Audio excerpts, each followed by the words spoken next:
Bonjour, une petite vidéo parce que je trouve que c'est assez intéressant de profiter de ce véhicule que je possède et que je suis actuellement en train de restaurer pour montrer aux personnes qui souhaitent acquérir un range, qui souhaitent sauter le pas mais qui ne connaissent pas vraiment les points à vérifier lors de l'achat. Donc quoi de mieux que cette espèce de petit squelette, le petit Lego en construction pour faire le point. On voit bien vraiment les points à regarder lors de l'achat comparé à un véhicule que vous pouvez voir roulant quotidiennement. Là, ça permet vraiment de bien regarder. Donc, bon, pour la présentation du véhicule, c'est très rapide. C'est un Range Rover de 1993 qui avait plus de 300 et des 1000 km que je suis actuellement en train de refaire. Le moteur a été entièrement refait par mes soins. C'est un moteur 200 TDI, un moteur assez rare sur un Range puisqu'on trouve beaucoup de Range en motorisation VM, donc avec les 4 culasses séparées qui... Bon, ça a fait un petit peu la mauvaise réputation du Range parce que beaucoup de personnes ont eu des désagréments avec les culasses.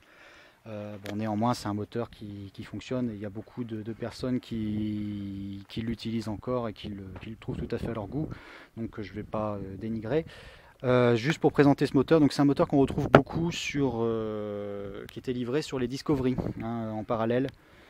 Sur le Range, c'était assez rare puisqu'on trouve donc beaucoup CVM. Il a été produit pendant un an à peu près avec le moteur 200 TDI qui permettait au niveau consommation, on tournait aux environs de 7 litres, 7 litres et demi, voire 8 litres. On dépassait très, très rarement les 10 litres, vraiment faire une utilisation tout terrain ou vraiment intensive pour dépasser.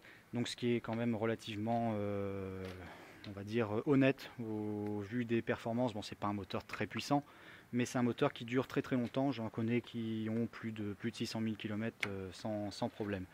La conception du Range, bon, on voit bien, hein, c'est une coque autoporteuse ici qui est boulonnée simplement par les points qui sont ici. Il y a 10 points qui boulonnent la coque, on va dire, au châssis, sur laquelle donc la coque, c'est elle qui pose le plus souvent problème parce qu'elle est donc en acier et le métal a tendance à se corroder à certains points et c'est elle sur laquelle on vient vraiment fixer la carrosserie. La carrosserie, bon, il n'y a jamais, hormis les coups, c'est pas toujours dramatique. Vous avez beaucoup de ranges qui sont. Enfin, on va pas se focaliser sur une belle carrosserie. C'est pas par rapport à l'utilisation du véhicule, c'est pas le point le plus important. Le châssis, ce que j'ai fait, moi, je l'ai entièrement fait galvanisé. Donc le véhicule a été entièrement démonté. Pour ça, vous sablez le châssis et donc j'ai protégé le numéro de châssis qu'on peut soit retrouver ici ou alors sur les ranges un peu plus récents. Il était fixé ici à l'arrière, juste devant la roue arrière. Il peut être gravé également ici à partir de 1993 environ. Donc si jamais au contrôle technique on vous demande, vous cherchez, c'est à ces endroits-là. Le châssis donc a été entièrement sablé, il faut le faire sabler, le faire galvaniser. Il pèse 160 kg à vide.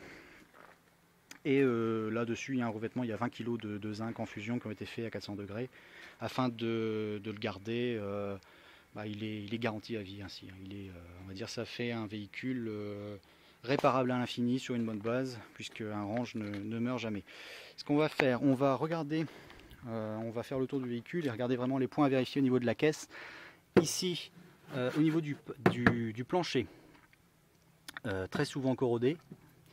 Donc à vérifier parce que vous avez l'eau qui peut, on va dire, passer par l'intermédiaire du tablier ici. Bon, moi j'ai tout jointoyé afin que l'eau ne passe pas. Ou alors ça peut passer par ici. Vous avez toujours des petites infiltrations d'eau qui se font. Donc, et comme le véhicule était livré avec des moquettes qui insonorisées, vous avez des moquettes qui retiennent l'eau et qui font pourrir la caisse entièrement. Donc là, ça peut être une grosse réparation. Enfin bon, pour ceux qui ça ne fait pas peur, on peut y aller. Donc à vérifier. Moi ce que j'ai fait ici, commencer à avoir la maladie, donc j'ai simplement découpé, remis une tôle que j'ai soudée et j'ai repassé la caisse à anti-gravillon en dessus et en dessous. Donc j'ai fait ça également de l'autre côté, côté passager. À l'intérieur de la caisse à vérifier, bon pareil ici à l'arrière, souvent ça commence à partir par ici.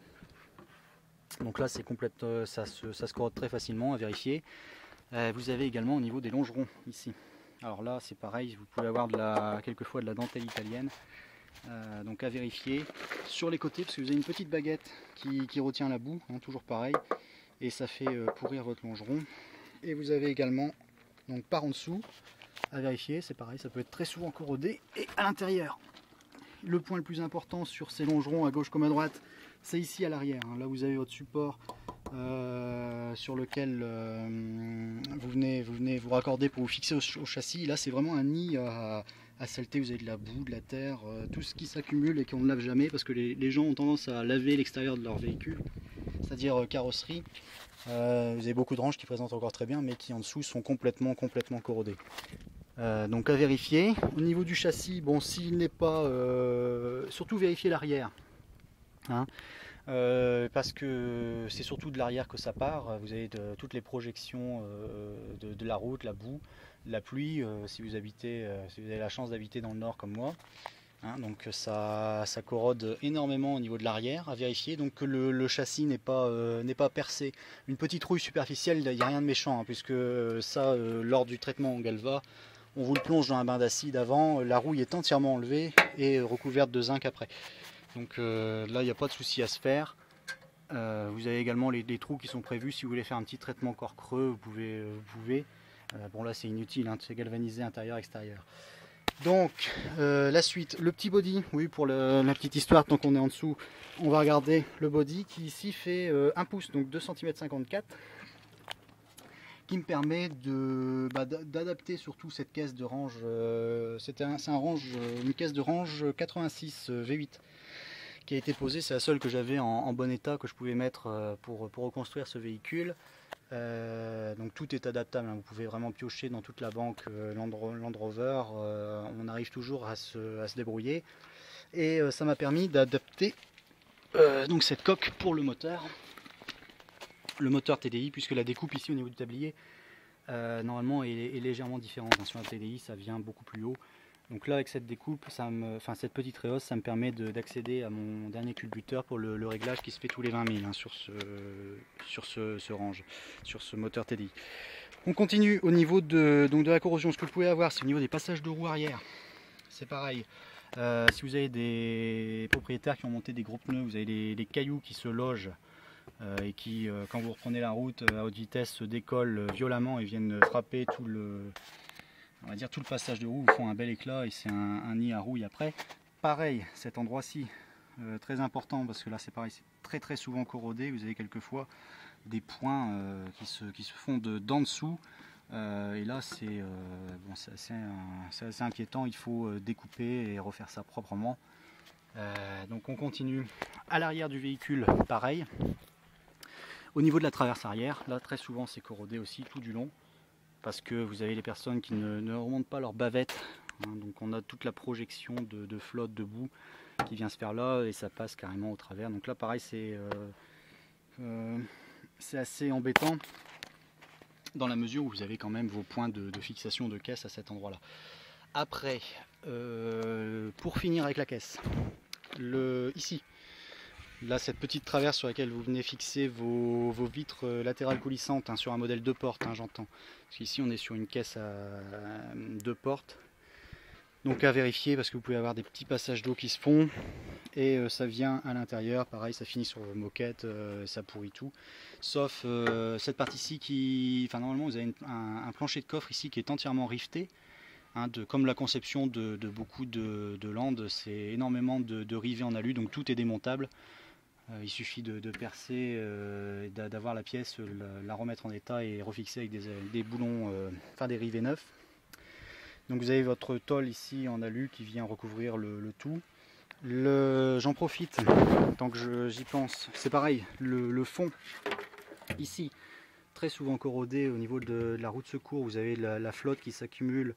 Donc le mieux c'est quand même peut-être de laisser un petit trou, hein, afin de permettre éventuellement à l'eau qui est à l'intérieur de s'évacuer au lieu de tout pourrir, parce que là il faut tout découper et tout ressouder. Bon, on passe beaucoup de temps. Pour continuer, qu'est-ce qu'on a encore à vérifier? Oui, au niveau de la baie de pare-brise avant, pareil, vous pouvez avoir des baies de pare-brise qui sont entièrement corrodées ici et qui ont tendance, vous voyez là ici ça commence, je ne sais pas si on voit le point, voilà, il a été gratté. Ça a tendance même à soulever le joint et après vous avez un passage d'eau qui se fait, ça vient pourrir le tout et votre range tombe en misère. C'est malheureux parce que quand on aime ces véhicules, ça fait toujours mal au cœur. Les ranges à partir de 1986, vous avez c'est une année charnière un peu, hein, c'est l'une des années charnières du range. Vous avez une coque qui est soudée.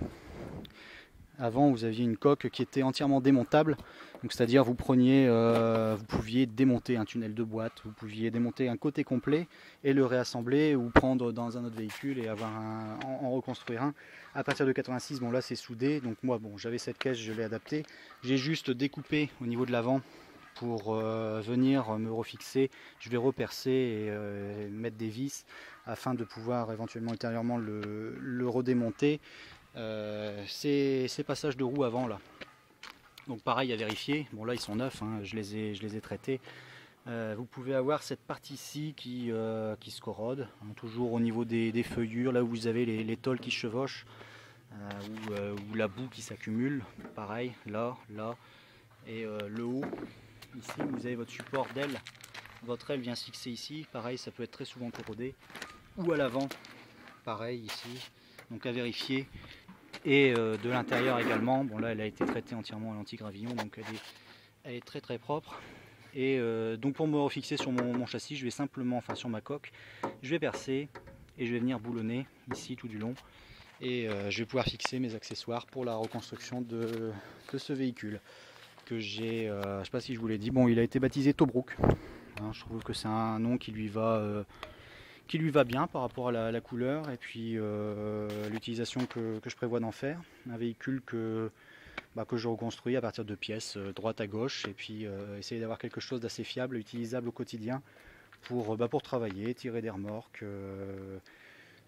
C'est une voiture vraiment pour tout faire, hein, ce qui est la conception même du range. C'était vendu pour partir conduire ses gosses à l'école, faire ses courses, aller au travail et éventuellement partir en raid à l'étranger. Vous pouviez partir en vacances sans préparation et surtout revenir. Donc voilà, j'espère que la vidéo vous aura fait découvrir un petit peu plus au niveau des points à vérifier. Bon, c'est surtout au niveau carrosserie, hein. Après la mécanique, bon, comme tout, ça demande d'être inspecté, mais à mon sens, c'est pas quelque chose de très très important puisqu'on peut toujours refaire. Hein, ça se refait toujours très très bien. On peut vraiment réussir à se débrouiller et avoir un véhicule correct, mais surtout hein, une bonne coque, une bonne carrosserie, un bon châssis. Ça permet d'avoir une